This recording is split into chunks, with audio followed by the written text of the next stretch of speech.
Halo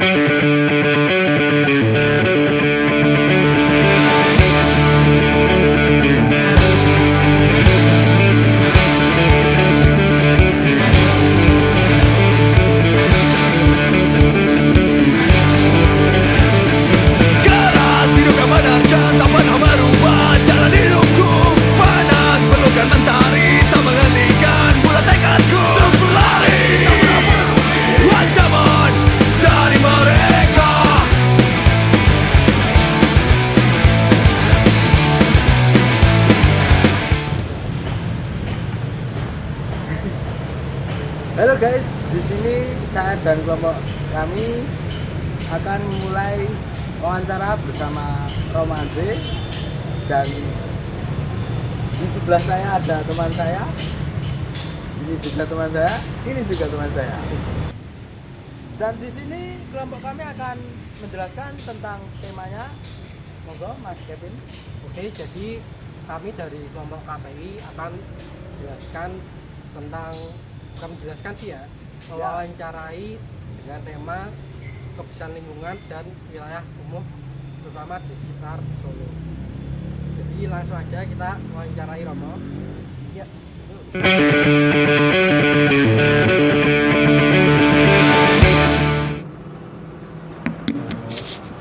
Selamat sore ya Romo. Selamat sore. Terima kasih sebelumnya sudah mau meluangkan waktu untuk wawancara dengan kami. Kami dari kelompok satu ya, dari kelompok KPI, Komunitas Pecinta Indonesia. Kami ingin mewawancarai Romo terkait dengan kebersihan lingkungan dan wilayah kumuh di Solo. Sebelum mulai, perkenalkan dulu saya Carolus Kevin Adiaka. Saya Andreas Primananda Arianto. Saya Rizal Chandra. Saya Jatuh Arifi. Nah, di sini kami ingin mewawancarai Romo terkait tema tadi. Yang pertama dulu ya, menurut Romo itu bagaimana pandangan Romo tentang kebersihan di lingkungan di area ADMI maupun di luar ADMI? Menurut saya Ya. kalau menurut saya area ADMI ini ya relatif bersih. Artinya tentu saja bersih itu kan relatif toh, dibandingkan dengan apa gitu. Kalau dibandingkan dengan sekolah lain, saya kok melihat ADMI ini sudah oke dalam hal kebersihan. Artinya kita tidak melihat tempat-tempat di mana kita merasa jijik atau merasa kotor atau bagaimana gitu. Tentu saja belum sempurna. Itu kalau menurut saya. Kalau di luar ADMI, saya kok malah memuji kota Solo ya. Misalkan dua kota yang saya lama tinggal itu kan Jogja dan Solo. Kalau dibandingkan di Jogja, Solo itu jauh lebih bersih gitu. Kamu naik kendaraan kemana-mana itu ya tidak merasa semacam ini kotanya kok kumuh sekali gitu loh. Jadi saya kok kalau di Solonya sendiri saya juga melihat kebersihan itu cukup baik gitu.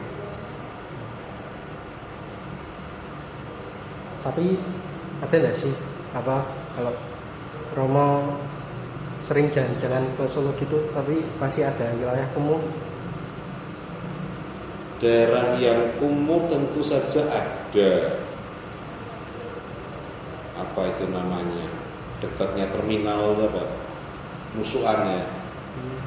Itu juga suasananya itu masih kelihatan tidak tertata sekali. Tapi tidak banyak gitu. Pada umumnya kalau kamu jalan misalnya pergi ke Manahan gitu dari sini, itu kan ya kanan kirinya Iya bersih ya. semuanya kelihatan teratur baik gitu. Ya, rapi. Saya datang ke Solo tahun 2005 di sekitar Manahan waktu kumuh benar. Jadi yang sekarang ada patung Soekarno-nya itu dulu semuanya pedagang kaki lima gitu. Itu ditata dengan sangat baik, masuk ke gang-gang itu kan. Dan juga gang-gang itu ya kalau saya lewat situ ya juga cukup teratur, tidak tampak kekumuhannya gitu. Namanya Banjarsari itu dulu tamannya itu luar biasa kumuhnya juga. Tapi sekarang udah dipindah kemana itu, Pasar Pendidikan apa gitu kan. Jadi ya ada 1-2 tempat, tapi Tidak banyak gitu ya. kalau menurut saya sih sebagai kota sudah baik. Untuk pertanyaan selanjutnya. Ini untuk pertanyaan yang kedua itu apakah ada program atau kegiatan yang dilakukan oleh ATMI untuk menjaga kebersihan baik di dalam ATMI maupun di luar ATMI? Pertama di ATMI ini kan ada karyawan yang disebut unit HK ya. HK itu housekeeping. Ini tenaga-tenaga kebersihan, bapak-bapak yang menyapu segala macam. Ya setiap kali saya melihat tempat yang belum teratur gitu ya, saya akan lapor ke pimpinannya HK gitu ya, supaya mengatur itu. Ya contoh nyata smoking area itu 2 bulan yang lalu mungkin ya, saya setiap lewat pulang begitu kan saya melihat astaga penuh dengan gelas-gelas plastik, dan ya besoknya saya lewat lagi ya masih di situ. Nah itu saya menegur pimpinan HK-nya, tapi saya apresiasi besoknya langsung bersih, dan setiap sore saya lewat itu saya selalu akan melihat, dan ya memang tetap bersih gitu loh. Ada keluhan di daerah GSG kan ya, Gedung Serbaguna itu tempat orang makan, itu juga banyak, bukannya kenapa, tapi minumnya kan pakai botol plastik, keranjang sampahnya nggak cukup gitu. Nah yang saya apresiasi TA-nya TMI Pak ya, yang membuat mesin Pemilah untuk sampah. mengepres gelas-gelas plastik itu loh. Dan itu sudah langsung dipakai kan ya, di depan perpustakaan itu kan ada mesin di situ. Jadi itu kalau mau ditanya usaha-usaha ATMI ya di situ itu. Jadi saya apresiasi mahasiswa tanggap kan ya, ada masalah di ATMI, gelas-gelas plastik, kas, terus diusahakan mesin untuk dipres itu kan jadi lebih ringkas lah. Kalau gelas kan besar gitu kan ya, jadi makan tempat gitu. Di SMA kami KL saya juga melihat, kalau mau lingkungan di luar politeknik tapi masih di ATMI, itu mereka juga membuat mengumpulkan tutup botol kan ya, terus mau diolah, di recycle gitu. Gelas-gelasnya pun dikumpulkan. Jadi di mana-mana saya melihat ada semacam, ayo kumpulkan plastik di sini gitu. Nah itu salah satu usaha-usaha yang dibuat itu gitu. Kamar mandi sama WC itu juga, nah lagi-lagi ini relatif toh ya. Iya. Apakah itu kotor atau tidak kan ya tergantung mau dibandingkan dengan siapa. Kantor saya itu kan di bawah tangga itu, jadi saya kalau ke WC kan ya ke WC yang di bawah tangga itu. Ya sudah berapa tahun sih saya selalu sudah bukannya saya nggak menegur sih, itu cuma memberitahu gitu loh. Ya sekali lagi bagian HK itu bagian membersihkan bahwa ini toiletnya ini apa ya, digunakan itu tidak nyaman gitu. Ya bukan cuma kotoran nggak ada sih, tapi lantainya hitam, dindingnya segala macam, bau juga tidak sangat amat menyolok, kadang-kadang ya, tapi tidak selalu gitu. Jadi sekarang usaha kita ya kalian lihat sendiri toh, WC itu lagi dibongkar mau dibuat baru gitu loh. Itu salah, kalau mau ditanya usaha ya usaha itu. Di Intercamp juga semua WC yang di bawah itu kan dibongkar, diperbaiki ya. Itu salah satu usaha kami untuk menjaga kebersihan lah ya.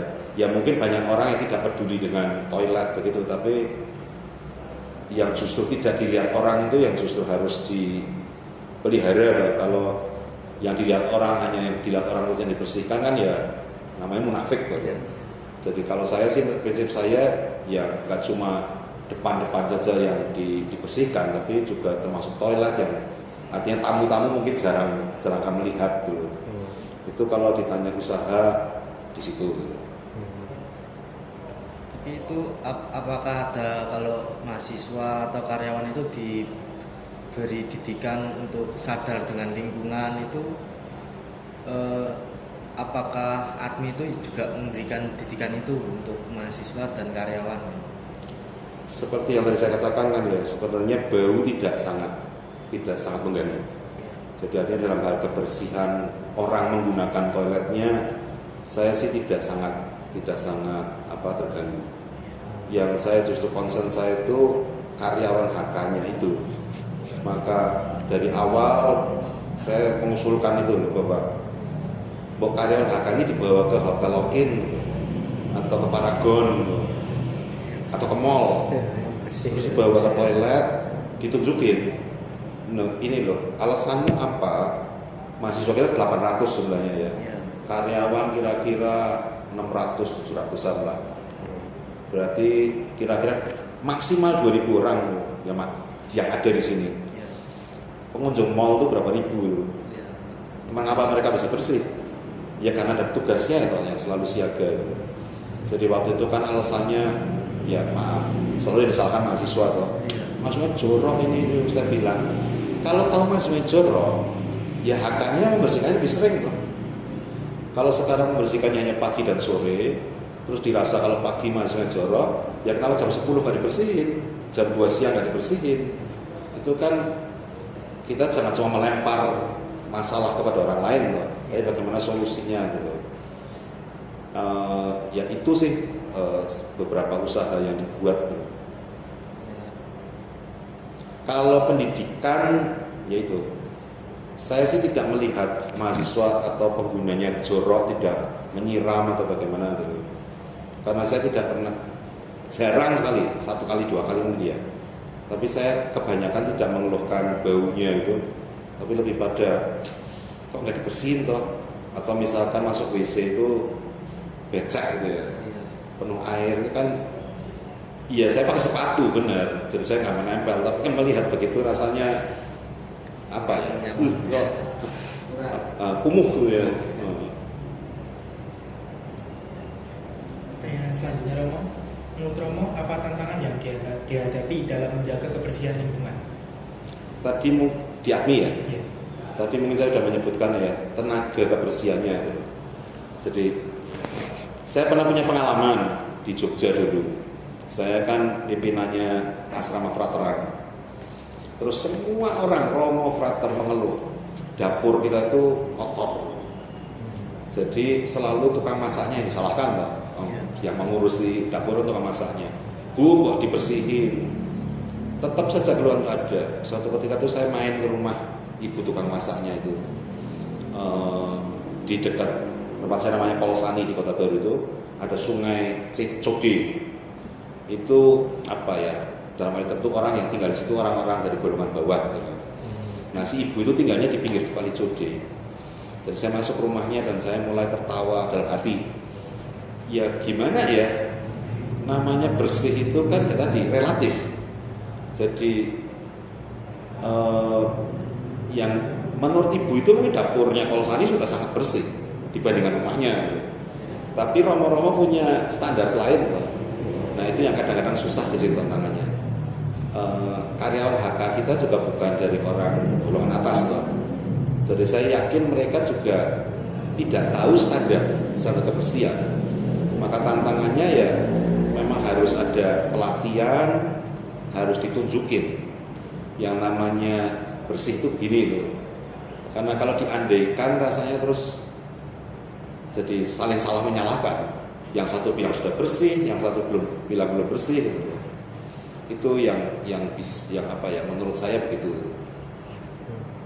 Kalau pelatihan mungkin untuk mahasiswa juga sebenarnya menurut saya juga Perlu. Iya perlu. Iya. Karena kalau di kampus juga itu ya, terutama waktu istirahat di kantin Bu Jojo itu kan biasanya pada makan di selasar jalan menuju parkiran itu. Nah itu menurut saya terkadang tuh mahasiswa juga masih ada yang terus sampah-sampah makanan, puntung rokok gitu. Ya. Itu juga masih dibuang di situ, belum ada kesadarannya. Ya. Jadi menurut saya juga kalau mau diadakan latihan mungkin mahasiswa juga perlu dilatih ya, karena di negara luar pun juga kan mahasiswanya juga kalau saya lihat-lihat bersih gitu, rajin buang sampah di tempatnya seperti itu. Jadi ini sebenarnya kan akhirnya sistem pendidikannya. Mahasiswa ini kan hasil dari pendidikan SD sampai SMA. Bahwa kalau sampai mahasiswa ternyata belum ngerti bagaimana membuang sampah di tempatnya kan, berarti salahnya kan pendidikan sebelumnya. Apa ya, waktu SD sampai SMA itu nggak pernah diajari atau gimana. Tapi saya setuju sih, memang semua orang mungkin ya nggak diajari lah, diingatkan ya. Mereka pasti udah ngerti sih. Diingatkan lagi bahwa ya, tapi juga diingatkan juga susah ya. Ini smoking area sebelum saya menegur manajer HK-nya sudah dibuat tulisan, jangan meninggalkan sampah ini itu. Ya itu sudah diingatkan tapi tetap aja tidak melakukannya. Ya kita semua manusia lah, manusia kan tidak luput dari kesalahan. Tapi ya terima kasih, saya kira bisa menjadi pertimbangan nanti pas PPS atau apa itu diingatkan lagi kebersihan. Selanjutnya pertanyaannya yaitu menurut Romo, apa sih dampak kebersihan terhadap sekitar lingkungan, terutama untuk mahasiswa dan seluruh orang yang ada di sini? Kalau terhadap lingkungan sebenarnya ya semua dari kita terus jadi nyaman saja tinggal di sini. Tapi menurut saya yang lebih penting itu mental ya sebenarnya. Bagaimana seluruh sivitas akademika, bukan cuma mahasiswa ya, mahasiswa, karyawan, dosen, tenaga pendidikan semuanya punya mental bersih gitu loh. Karena kalau sudah punya mental bersih itu kan ya nanti kamu di rumah pun ya tetap bersih kan. Kalau di sini cuma takut kan terus bersihnya cuma di sini aja. Nah, yang menurut saya pentingnya menjaga kebersihan itu ya mendidik mental. Misalkan ya nanti, ya ini saya sudah wanti-wanti ke HK sih. Ini karyawan dilatih ya, ini kita bangun WC itu mahal loh. Kalau karyawan tetap begini, ya nanti 2 tahun lagi ya kumuh lagi. Nah, contohnya begitu misalkan nanti berhasil ya. Jadi WC ini benar-benar bersih gitu. Setidaknya kan mahasiswa memakai itu kan ya risih tuh kalau kita nggak bersih gitu loh. Mungkin tempat bersih masa saya motori gitu loh. Nah, diharapkan ya itu akhirnya dampaknya terhadap lingkungan bersih itu lebih mendidik orang bahwa bersih itu indah. Ya kalau orang kesehatan akan bilang bersih itu sehat, tidak bawa penyakit dan lain sebagainya, dan itu diharapkan nggak cuma sekedar dilaksanakan di lingkungan kita, tapi menjadi mental semua orang, sivitas akademika, semua orang di sini mempunyai mental yang sama itu, sehingga kebaikan itu kan ya ditularkan. Kalau setidaknya tadi berapa 2.000 orang di sini ini jadi semuanya punya kesadaran kebersihan, semuanya menjaga kebersihan, diharapkan kan di rumah masing-masing nanti mereka juga mengusahakan itu untuk keluarganya masing-masing, tetangga-tetangganya. Dampaknya sih menurut saya itu. Tentu saja kalau kedokteran akan bilang kesehatan dan lain sebagainya, saya bukan dokter, saya nggak mau ngomong itu.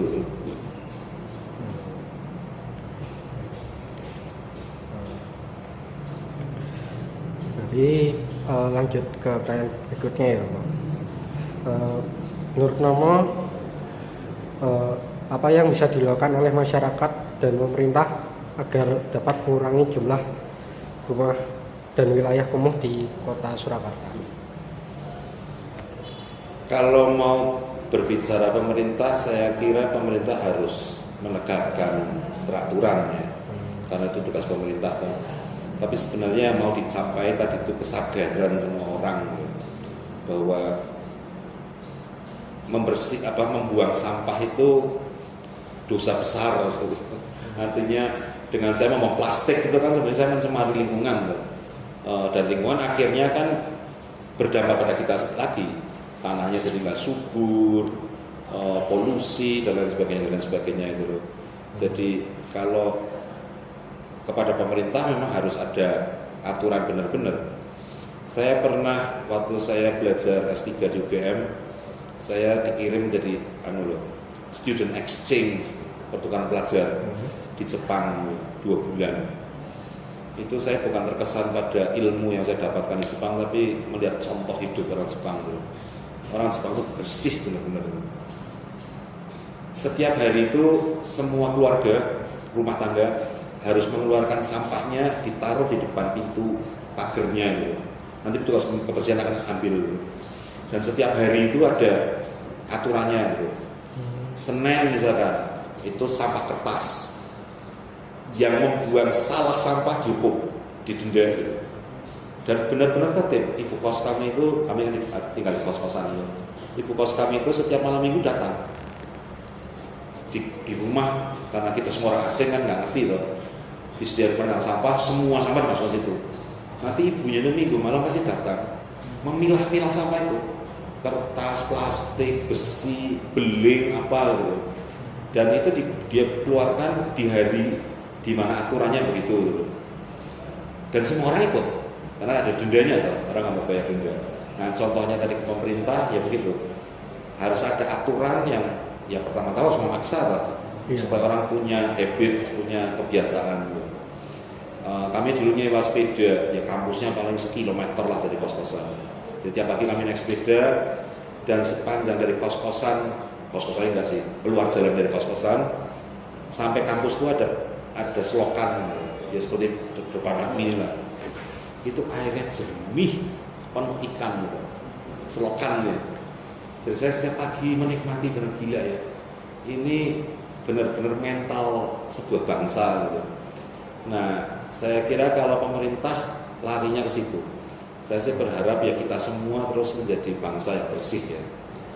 Senang gitu loh, hidup di tempat yang bersih gitu ya. Jadi apa? Ya mata kita terutama melihat semuanya bersih itu menyenangkan gitu. Dan di Jepang benar-benar itu nggak cuma di sekitar kos-kosan saya dan kampus itu ya. Kita jalan-jalan kemanapun itu bersih semuanya. Di mana-mana itu tempat sampahnya ada 5 atau 6, kita nggak bisa baca toh. Tapi kita tahu itu pasti jenis-jenis macam-macam gitu. Nah ya beberapa tahun yang lalu jadi di kalangan SY itu ada gerakan tentang mencintai bumi gitu. Jadi buat sebuah badan untuk semacam menghimbau semua karya SY itu harus menjaga lingkungan hidup. Pusatnya di Filipina. Satu Romo Yesuit dari Irlandia, dari pimpinannya, dia kesini untuk ngecek bagaimana ADMI melaksanakan itu. Terus di akhir kunjungannya, tapi ini orang pengalaman loh. Di akhir kunjungannya dia ketemu saya memberi saran loh. Dia bilang baik sekali ADMI, sampah sudah dipilah organik non organik. Tapi saya kemarin sore mengikuti pimpinan HKMU itu. Saya tanya sampahnya setelah ini dibuang kemana? Depan WF itu. Dan kemudian yang dia bilang, yang salah Andre, itu sampahmu yang sudah terpilah itu sampai di sana dicampur lagi gitu. Saya itu tertawa getir gitu ya. Ya itulah ya. Jadi kita pengen mulai yang organik kan bisa dijadikan pupuk gitu ya. Yang organik kan nanti nggak tahu diapain. Tapi pemerintahnya kan belum sejalan dengan itu. Jadi akhirnya di tempat sampahnya di depan itu ya dicampur lagi gitu. Terus apa gunanya kita memilah-milah itu gitu. Nah itu contohnya, kalau pemerintah saya kira yang harus dibuat ya buat aturan yang cukup ketat untuk memaksa kita semua sadar kebersihan dan lingkungan hidup gitu.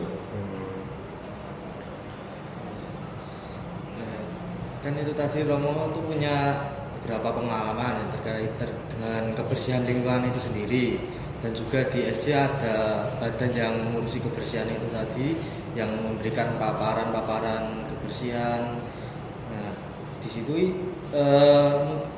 ada enggak kayak solusi yang konkret yang bisa dilakukan agar lingkungan sekitar ini bisa bersih, mengurangi wilayah-wilayah kumuh, daerah-daerah yang masih berserakan sampahnya gitu.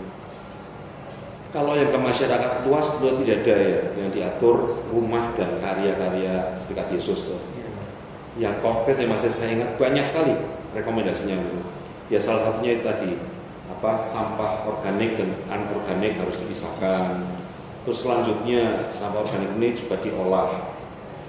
cuman dalam prakteknya itu bukan hal yang mudah. Yang tadi saya katakan, saya waktu di Jogja, saya tinggal di Frateran itu, ada peninggalan sebelum saya datang. Satu mungkin separuhnya kolam renang ini, kotak gitu. Nah itu maksudnya untuk mengumpulkan daun-daun segala macam, mau diolah jadi organik gitu. Tapi waktu saya sampai di sana ya tidak bisa diolah. Jadi biaya mengolahnya terlalu mahal. Kan itu harus dicacah pakai mesin loh, mesin pakai listrik. Lalu harus diberi bahan kimia apa supaya cepat membusuk dan lain sebagainya. Gitu. Jadi akhirnya memang ya ada usaha sih, tapi pada saat pelaksanaannya ternyata tidak semudah itu ya. Jadi sebenarnya kan indah sekali toh. Kayak kita di sini kan banyak tanaman. Berarti kalau pagi itu kan masih daun-daun banyak toh. Nah, ada bapak-bapak yang membersihkan itu, soalnya kan dibuang. Sebenarnya kalau itu mau diolah, dijadikan kompos, dijadikan pupuk kan bisa. Tapi itu biaya membuat itunya ternyata juga cukup mahal. Ya. Tapi kalau ESG itu terus lingkungan itu lebih bukan hanya kebersihan ya, lebih ditariknya ke lingkungan hidup. Jadi listrik, penggunaan solar cell, itu kayak kita kenapa pakai solar cell karena itu juga. Jadi lingkungan hidupnya tidak hanya soal kebersihan tapi lebih luas ke penghematan energi, mencintai menanam pohon-pohon gitu. Kebersihan itu hanya satu bagian dari lingkungan hidup itu. Kalau karena dia ada gas TA yang ngepres sampah plastik itu nah itu kira-kira bisa nggak atau itu ditawarin ke pemerintah agar bisa mesinnya itu disebarluaskan di Solo. Jadi misalnya kayak di Manan gitu ada mesin kayak gitu kan, misalnya kita habis olahraga buangnya di situ. Kalau pasti bisa ya? Pengalaman lagi nih yang juga dunia yang saya tidak pahami. Waktu saya frater filsafat, saya di Jakarta saya bekerja dengan anak-anak pemulung. Yang pertama menarik ini, pemulung itu pendapatannya besar. Jadi kenapa kita terus melihat itu sebagai kelas rendah, kelas bawah gitu. Waktu saya serius, saya menghitung, saya lupa ya berapa gajinya, bukan gaji, pendapatannya. Jadi waktu saya membandingkan dengan pegawai negeri sipil, gajinya 2-3 kali lipat, bukan gaji, pendapatannya itu bisa 2-3 kali lipat daripada seorang pegawai negeri sipil. Jadi saya membayangkan ya ini hanya gara-gara mereka tinggal di tempat yang kumuh, terus kita merasa mereka ini kelas bawah. Sebenarnya secara ekonomi tidak, mereka cukup mampu. Nah yang menarik, waktu itu pemerintah DKI itu mau membuat mesin pres sampah. Jadi sampah di Bantar Gebang di Bekasi itu, tempat pembuangan sampah akhir. Itu menggunung, itu mengerikan. Nah saya tiap minggu sekali saya dalam arti istilah kerasulan saya di situ membantu ya dolani anak-anak lah gitu. Ya menjijikan, baunya luar biasa. Nah terus dari pemerintah waktu mau mengadakan pengepresan sampah itu di demo oleh pemulung karena itu pekerjaan mereka tuh. Mereka menjual bukan pres-presan begitu, mereka menjual barang yang masih bisa dipakai lagi tuh. Nah saya nggak tahu dalam hal ini plastik botol plastik atau gelas plastik, jadi tentu saja bisa ditawarkan pemerintah, tapi nanti kita harus studi dulu ini eksesnya nanti kemana gitu. Karena yang menurut kita sampah, menurut golongan orang lain itu mungkin uang gitu. Ya seperti respis lah ya, respis di mata orang bengkel WF ya ini menguasai lahan, membuat kita susah bergerak dan sebagainya. Tapi bagi orang-orang pengumpul itu kan ya itu uang, mereka mau beli itu. Nah di situ dilemanya nanti kalau tadi usulan bisa nggak bisa mesin itu tawarnya bisa, tapi pasti nanti ada pihak-pihak tertentu yang sebenarnya membutuhkan bekas gelas plastik itu, entah untuk apa ya saya nggak tahu, saya belum pernah nyelidiki itu. Jadi memang itu ya tidak semudah yang kita pikirkan, terus semuanya beres bersih gitu. Karena ada pihak-pihak lain yang justru ingin tetap itu tetap ada. Romo, mungkin ada pesan dari Romo atau ajakan yang Romo ingin sampaikan kepada masyarakat Solo mengenai pentingnya menjaga kebersihan dan memperbaiki kondisi lingkungan sekitar. Ajakannya ya sadarlah bahwa kebersihan itu baik. Bahwa kalau tetanggamu tidak bersih ya jangan ikut-ikut. Artinya jadikanlah itu menjadi nilai kita masing-masing loh. Kalau masing-masing dari kita melihat bahwa kebersihan itu baik, ya tentu semua orang akan menjaga kebersihannya itu. Cuma tadi lagi ya, bicara tentang masyarakat itu kompleks. Kebersihan itu kan mahal juga. Ya kayak tadi lah. Kalau admin ini tidak punya karyawan HK,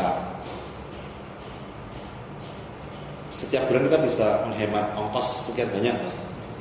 Tapi kita mempekerjakan orang, membayar orang untuk membuat rumah tempat kita ini bersih. Jadi bersih ini ternyata ya mahal. Nah itu yang susah untuk dikatakan oleh masyarakat. Karena masyarakat juga tidak semuanya bisa untuk menjaga kebersihan itu karena tidak punya uangnya.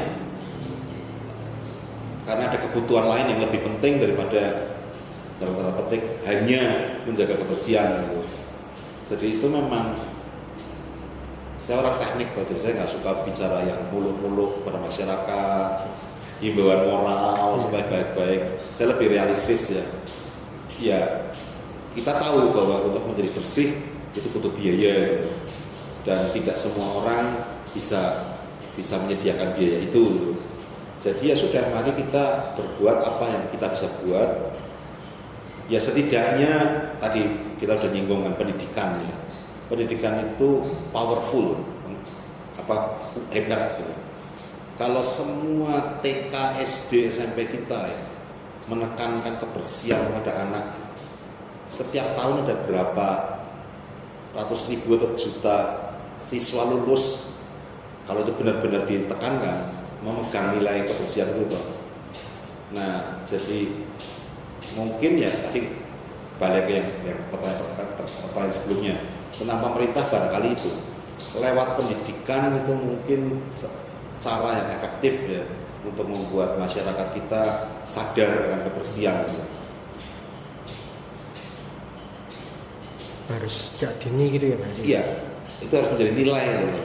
Kalau tidak, orang melihat ini cukup kok, kenapa harus repot-repot, kenapa harus ngeluarin duit lagi gitu. Tapi kalau dari kecil semua orang sudah disadarkan itu, ya kayak orang Jepang itu lah. Kamu tidak akan pernah lihat orang di pinggir jalan buang sampah. Yang kalian lihat orang ini benar-benar loh, apa budaya gitu ya. Melihat bisa kaget gitu orang Indonesia. Orang lagi jalan, melihat kertas itu diambil.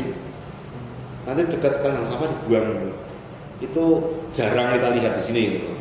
Nah, seandainya tadi pemerintah bisa mengusahakan ya, semenjak kecil anak di sekolah itu sudah diajari itu, ya saya kira terus kita akan benar-benar punya masyarakat yang bersih tuh. Apalagi himbauan. Ya pertama itu kesadaran, tapi juga orang mungkin harus mulai berpikir ya, kotor itu sumber penyakit. Bahkan misalkan malaria, itu kan juga yang malaria hidup di daerah-daerah kotor ya. Jadi ya saya nggak ngerti kedokteran, tapi saya yakin kalau bersih itu ya penyakitnya semakin sedikit lah. Itu. Jadi sekian aja ya Mo. Mahasiswa berpendapat boleh loh. Masa saya stop. Oh ya. Menurutmu pemerintah harus ngapain? Menurutku ya tadi memberikan hukum yang lebih tegas lagi. Jadi kalau buang sampah sembarangan itu harusnya ditunda seperti ya tadi di Jepang ya.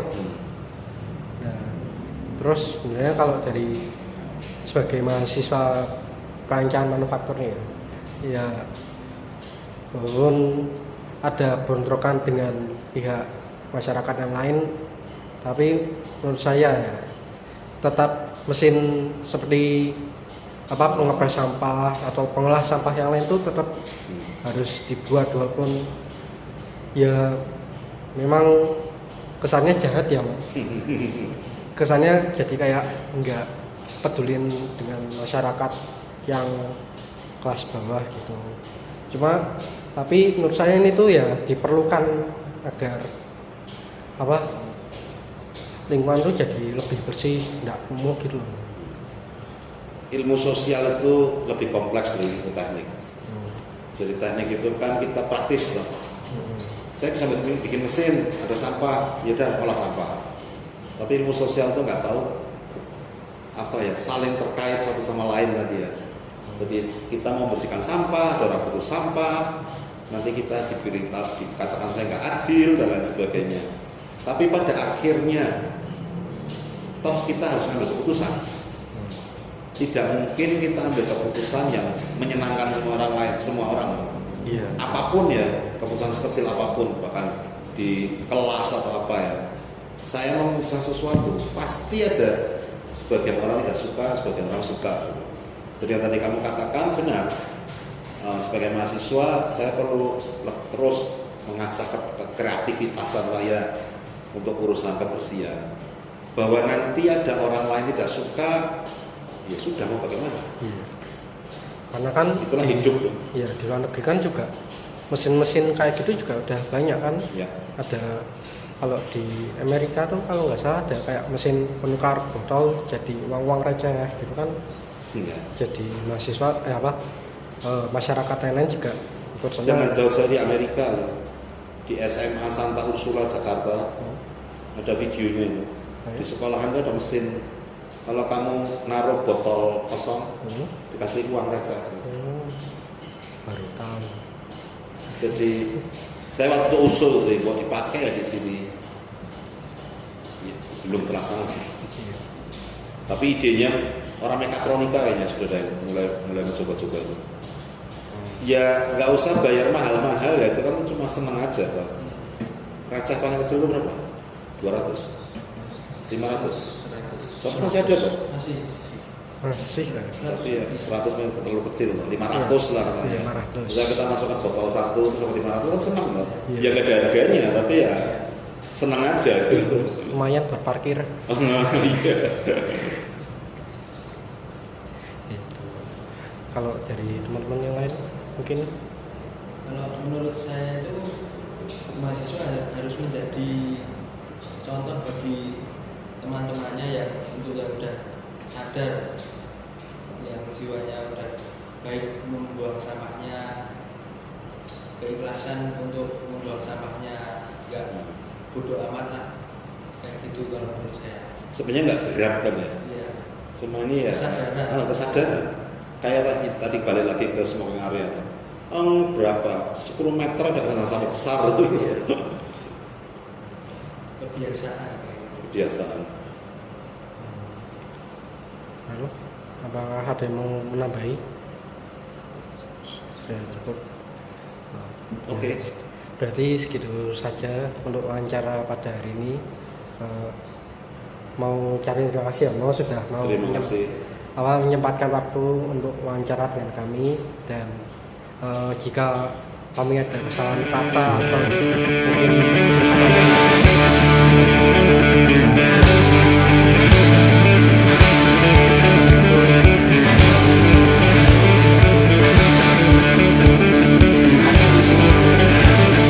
Keras hidup yang benar dan tak pernah berubah. Jalan hidupku panas, pelukan mentari tak menghentikan bulat tekadku. Terus berlari, tak pernah berubah. Ancaman dari mereka. Terus lagi.